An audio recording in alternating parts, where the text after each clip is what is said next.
So we're thinking he's going to go towards the Relic Shield, but it does doesn't put a I mean, it's smile Kramer. on my face. Maybe it's AP. I don't know what this guy's going to do. Yeah. He's always cooking up some weird stuff.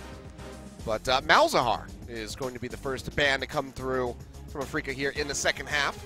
Does suggest Azir as a first pick on the red side here for Afrika Freaks. Kuro could return to that after winning, and there's an R ban.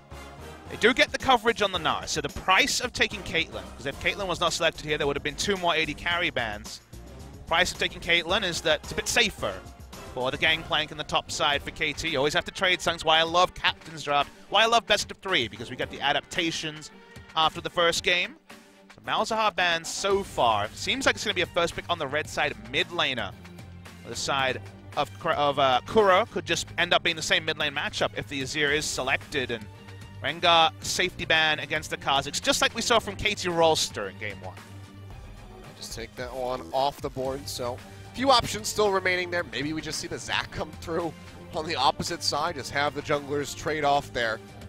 Not quite score style, but see what he wants to go for. Risky because the solo lanes can kind of go crazy here if they last pick a top lane and it's a counter matchup. Maybe Zac will get invaded a lot, and it will be the Zoe ban, and there's no mid laners have been selected yet. Azir versus Veigar, again, could be our matchup here. Depends if Kuro wants to try to hold his pick to later or if he's just happy to lock in Azir. Okay, this would be very different. They'd also be super heavy on the physical damage if they went here. That'd be quite a lot. Caitlyn, Lucian, and the Kazakhs. It'd be a pretty bizarre pick to me, but could also be...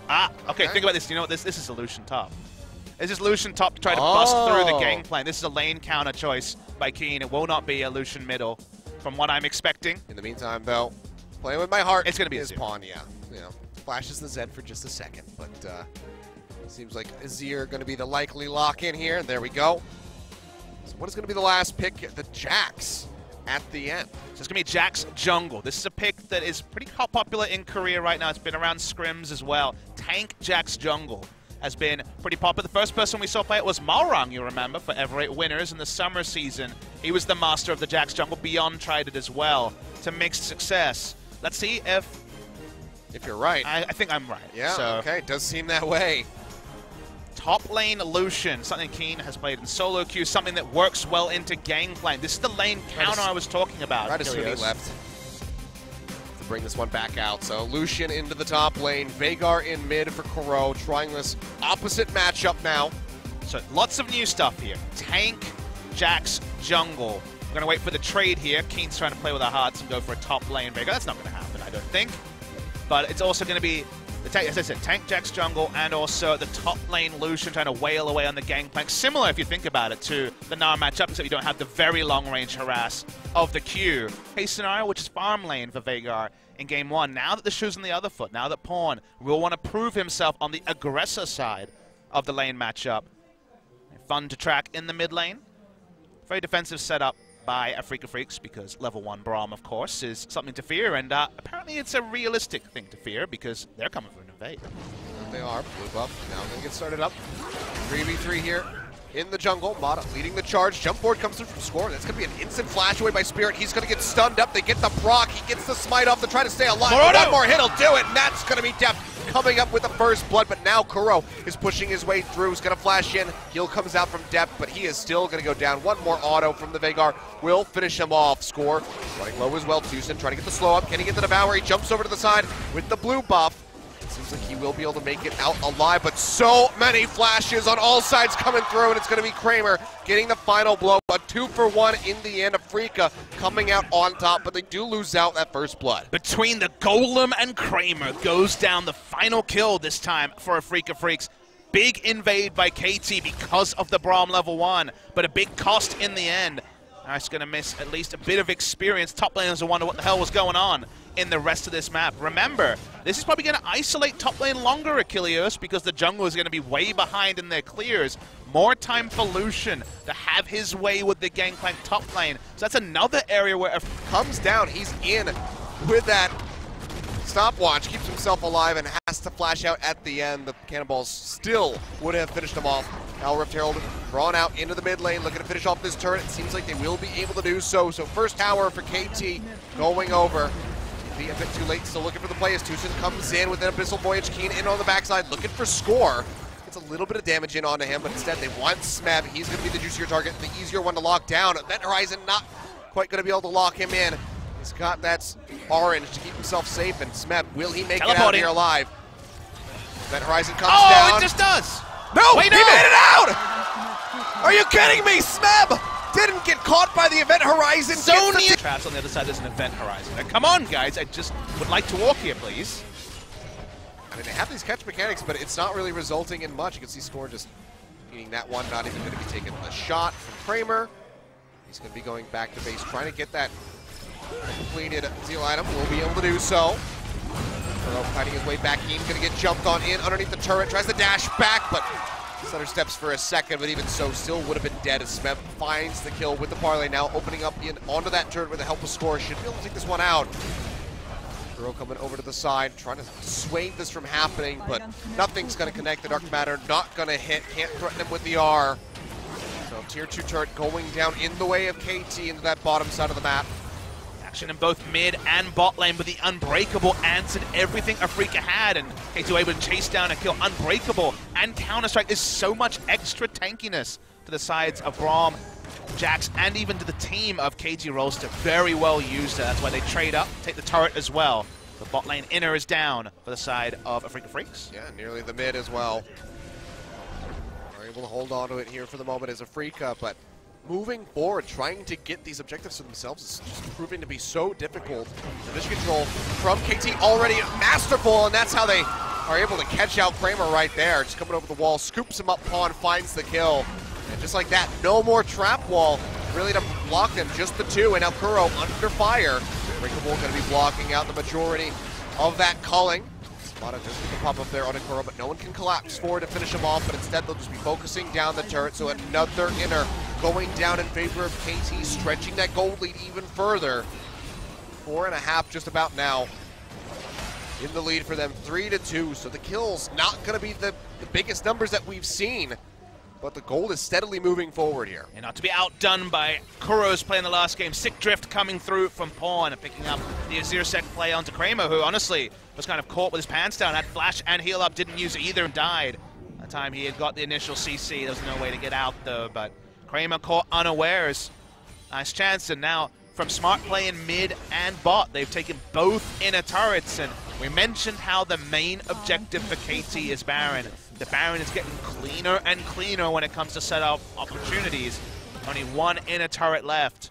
KT not able to claim that objective yet, but they're so close to it.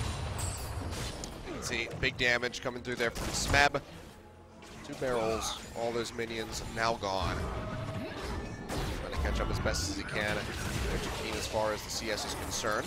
The damage thrown down onto Kramer, but can't get the concussive blows procs.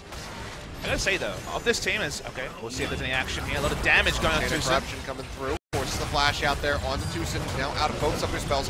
Meantime, Smeb, he's gonna be looking for Keen. That culling, not at the right angle. Does get healed up. Does he have the damage? Smeb trying to trade this one back in, but actually, it's gonna be Keen coming up with a kill right at the end. He was able to finish him up, but he's got to get out of dodge. The Score is waiting in the wings. Gets a bit of damage down there onto Spirit. Already used the leap strike. Tucson cheating.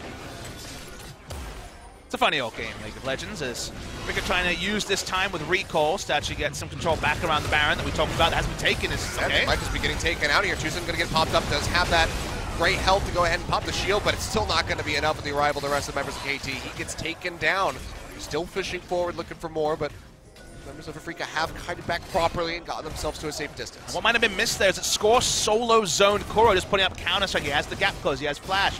Had to use Event Horizon just to zone the jungler, and now the jungler's trying to secure a second Baron. I mean, we saw Spirit get a steal in game number 1 on that Baron, gets healed up by the Redemption as it goes low. Oh, baby! Pawn, all on its own, though, has to go golden, but the Baron still will be secured by Score, and now they're turning their sights back in onto the members of Afrika. Event Horizon does slow up Smeb. Catches that were instrumental for KT in the previous game feels pretty impossible for Kuro on the Veigar. Otherwise, they don't have much CC at all. KT have shuttled the line between tankiness and damage. They have many more options for where to fight, and all Afrika can hope for is kind of a mistaken positioning like this. going to be Watchie's there by Deft, himself alive as much as dead. possible, but Koro is just going to pop him hard to win, and a Pawn in a bad spot, a double kill going over to the Veigar, and a Freaka just like that. Get rid of another Baron buff, and the game will keep on pushing out. Score going for the stun. Going to be the cleanse coming out immediately there from Tucson, keeps himself safe. Then Horizon zones back. Remaining members of KT just a little bit more there. Do remember that now Tahm Kench is a target. Something Yes. like Varus Ultimate might be enough to take him down, and then you can kind of run through a Freaka like a hot knife through butter. They are very squishy outside of the inherent tankiness of Tahm Kench Devour. Another thing that the Freaka really has to worry about is the double Guardian Angel that we have going on, the members here of Deft and Smeb. We're going to have to be killing them twice. It's already been proven quite difficult to finish off Smeb. Now looking to poke in from that right side. KT, even with flashes up, basically the way it plays is wait for the event horizon, then all in. Here's the all in though. That's going to be the Cannonball Barrage getting thrown down. Kian almost locked up with those concussive blows, but Kuro has eliminated Mana. Immediately just deleting him. Shield getting popped by Tucson. Event horizon coming down. Has two members locked up inside. Kuro will still be finished off, however. That's going to be 2 kills now. Going over to the members of KT Rollster. Deft finishing off Tucson now. Pawn finishing off Kian there with that Lucian, taking him out. I almost said Kramer because it's an ADC. But just like that, KT able to win the fight. They pull the trigger on it. Now they're going to be looking to knock down the inhibitors here. Kramer going to do his damnedest to try to defend this, but I think they have to give it up. They're going to try and end Achilles. I think it's a possibility here. They still have 2 huge auto-attack threats in the Azir and the Varus, and if Gangplank can walk up, they can finish this game fast. There's no tankiness on a Freaka. Tries to get that little pop there on Kramer. Doesn't get too much damage, but now they're going to go in. That's going to be that counter-strike coming through. He gets absolutely annihilated, and KT will be able to finish the game here. Just shy of 40 minutes on the clock. They tie it up yet again. Papa Smithy, a Game 2 finish for KT. A Game 3 that has to be played between these two teams. But honestly, I couldn't tell you who's going to win this in the end. We certainly invite a 3rd game between 2 of the big competitors for LCK Spring 2018. Azir has won both sides of this matchup. No one was able to take the reverse side and win the ultimate swag move, especially in the mid lane. KT Rollster do close out the game in the end. Feels like the team that does pick the more reliable